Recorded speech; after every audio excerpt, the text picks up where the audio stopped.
جامعہ تعلیم الاسلام مامو کانجن کے نائب صدر فضیلت الشیخ برادر محترم حضرت قاضی ریاض قدیر صاحب کو وہ تشریف لائیں اور اپنے منفرد انداز میں خطاب فرمائیں۔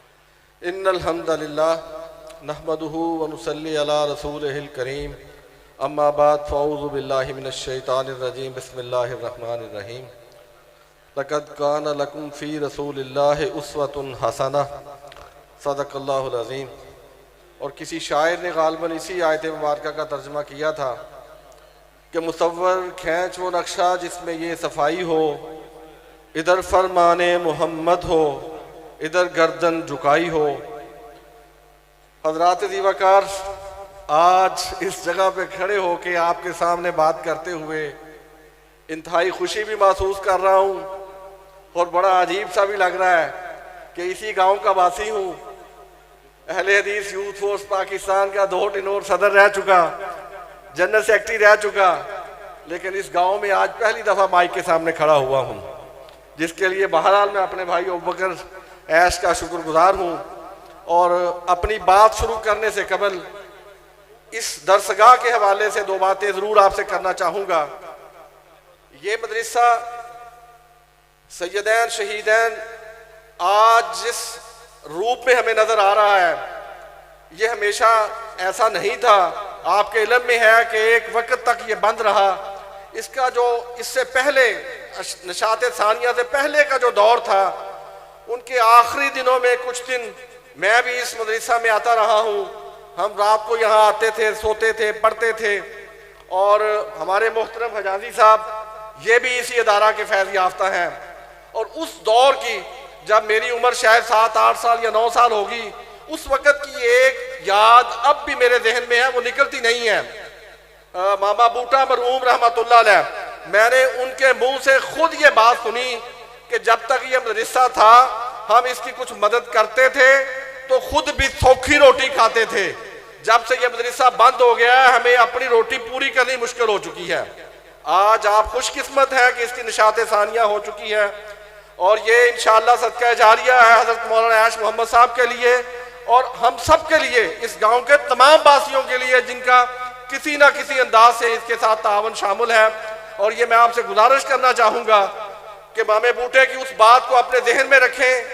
ایک چھوٹے بچے نے اگر 10 سال کی عمر میں یا 9 سال کی عمر میں سنی ہوئی بات 40 سال بعد بھی یاد ہے، تو آپ کو بھی یہ یاد رکھنی چاہیے۔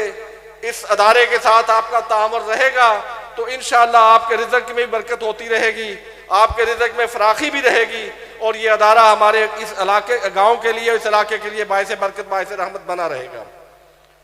حضرات ذی وقار، میں نے آپ کے سامنے جو آیت مبارکہ تلاوت کی، اس میں اللہ تعالی ہمیں یہ بتا رہے ہیں کہ اسلام قبول کر لینے کے بعد ہم اپنی آراء کو، اپنی خواہشات کو اگر اسلام کے مطابق نہیں ڈھالتے تو پھر اسے جو مرضی کہہ لیں، اسلام نہیں کہا جا سکتا۔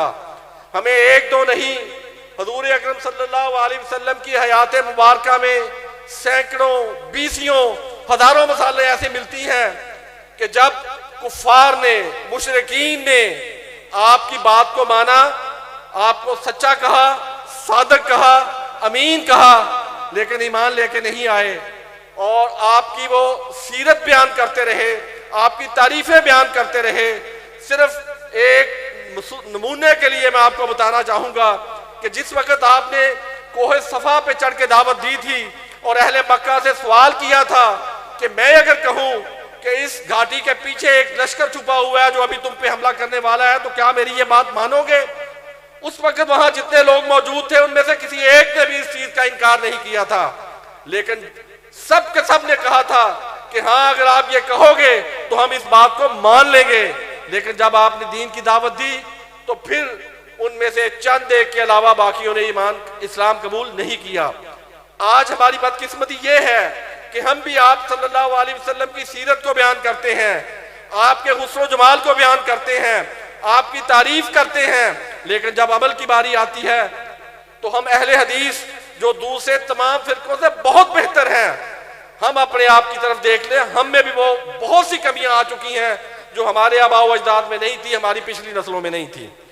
میں آپ کو اس حوالے سے صرف یہی دعوت دینا چاہوں گا کہ اس جلسے کو، تقاریر کو سن کر چلے جانا اور اپنے آپ میں کوئی تبدیلی لے کے نہ آنا، تو شاید ہم نے ذہن کی، دماغ کی لذت تو ضرور حاصل کر لی، جو صحیح اس کا اجر اور جو صحیح اس کا ثواب ہے اس سے ہم دور رہیں گے، وہ ہم حاصل نہیں کر سکیں گے۔ اور دوسری مثال آپ کو پھر میں ایک اور دیتا چلوں کہ شاہ حبشہ کے دربار میں حضرت ابو سفیان رضی اللہ تعالی عنہ، جو اس وقت تک مسلمان نہیں ہوئے تھے، جب وہاں مسلمان ہجرت کر کے چلے گئے، نجاشی نے کہا کہ مجھ کو بتاؤ کہ اگر کوئی مکہ کا قافلہ آیا ہوا ہے اسے میرے پاس لے کے آؤ۔ حضرت ابو سفیان اس وقت مکہ کا تجارتی قافلہ لے کے گئے ہوئے تھے۔ اس موقع پہ بھی حضرت ابو سفیان رضی اللہ تعالیٰ عنہ سے جتنے سوال کیے گئے، حضرت ابو سفیان نے تمام کے تمام سوالات کے جواب میں حضور اکرم صلی اللہ علیہ وسلم کی ہر طرح سے تعریف کی تھی، توثیق کی تھی، تصدیق کی تھی، لیکن ایمان لے کے نہیں آئے۔ اور یہی آج ہمارا عالمی ابھی بنتا چلا جا رہا ہے کہ ہم آپ کی تعریف کرتے ہیں، آپ کی تصدیق کرتے ہیں، آپ کے حسن و جمال کے تذکرے کرتے ہیں اور سنتے ہیں، لیکن جب عمل کی باری آتی ہے تو ہم بھی پیچھے ہٹ جاتے ہیں۔ میں آپ کو یہ دعوت دیتا ہوں کہ آئیے اپنی زندگی کی طرف خود نظر دوڑائیے۔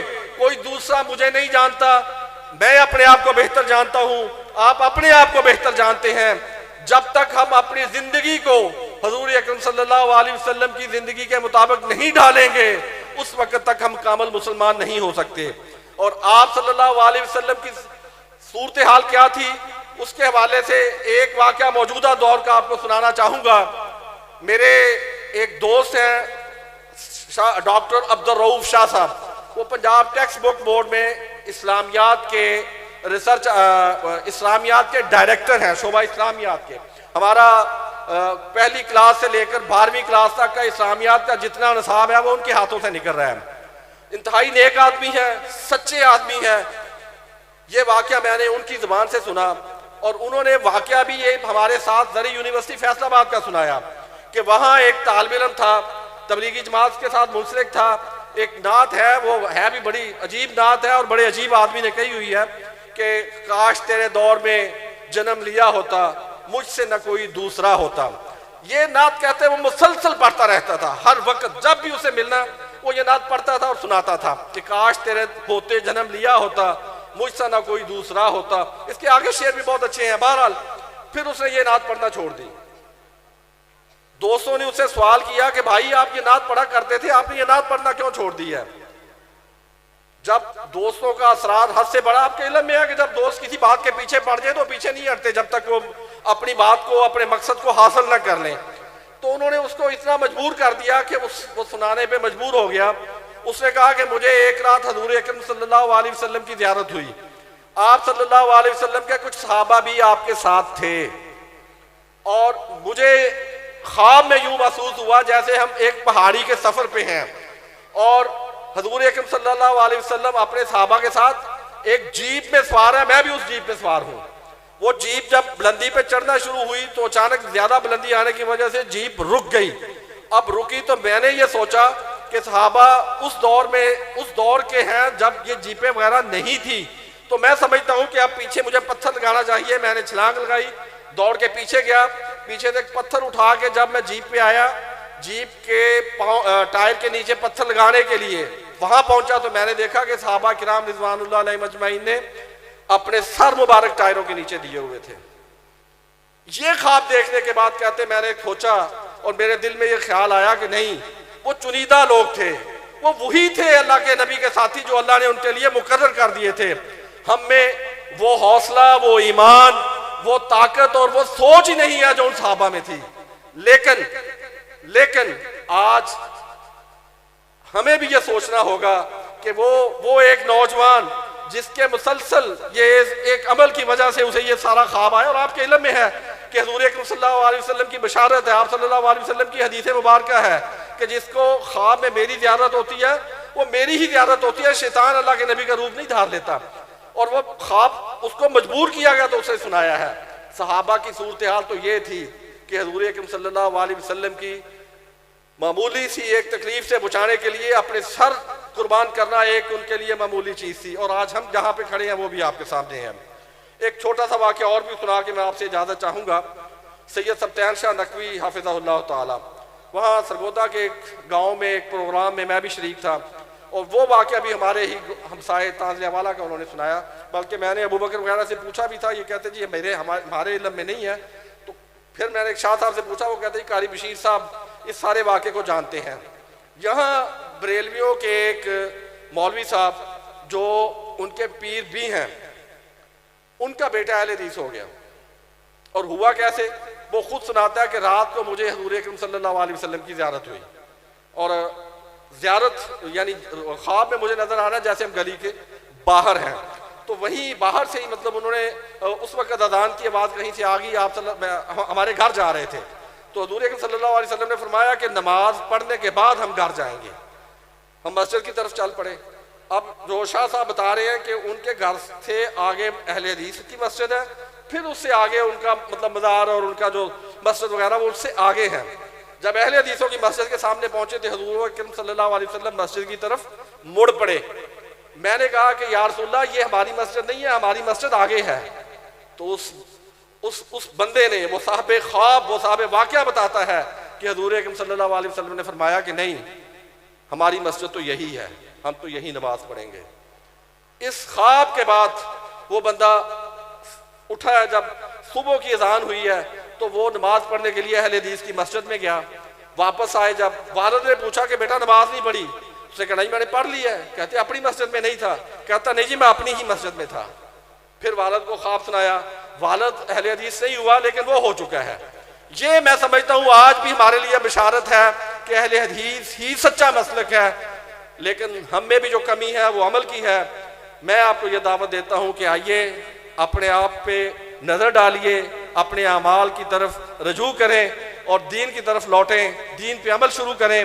اس سے اللہ کی رحمتیں اور برکتیں انشاءاللہ شامل حال ہوں گی، اور ہمارے معیشت میں، ہماری معاشرت میں، ہماری پورے تمدن میں انشاءاللہ بہتری آئے گی۔ کمی ہم میں ہے، دین میں کوئی کمی نہیں، دین کامل ہے۔